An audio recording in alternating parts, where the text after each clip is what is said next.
ఈ రోజు మనం మోస్ట్ కామన్ ఫంగల్ ఇన్ఫెక్షన్ సోబి మచ్చల కోసం డిస్కస్ చేద్దాం. Hello everyone, I'm doctor Mahalakshmi, consultant dermatologist at Ria skin and hair clinic Kormanpalem. సోబి మచ్చల్ని పిటీరియాసిస్ వర్సికోలర్ అంటాం. ఇది ఒక ఫంగల్ ఇన్ఫెక్షన్, మలసీజియా అనే ఫంగస్ వల్ల వస్తుంది. ఈ ఫంగస్ అనేది ఆయిలీ రిచ్ ఏరియాస్ ఎక్కువ ఉన్న ఏరియాస్ కి ఎఫెక్ట్ అవుతుంది. Like chest, back and upper arms and face కూడా ఎఫెక్ట్ అవ్వచ్చు.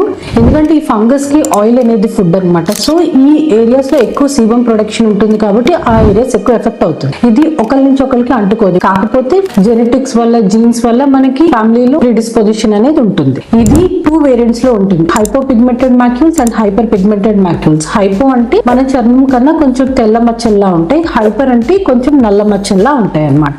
దీనికి అసిమ్టమాటిక్ గా ఉండొచ్చు, అంటే అసలు ఏ రకమైన సిమ్టమ్స్ ఉండకపోవచ్చు, లేకపోతే మైల్డ్ ఇచ్చింగ్ అనేది ప్రెసెంట్ అవ్వచ్చు. 2 రకాల ట్రీట్మెంట్ ఆప్షన్స్ ఉంటాయి. తక్కువ మోతాదులో ఇన్వాల్వ్మెంట్ ఉంటే just ointment, anti fungal creams, lotions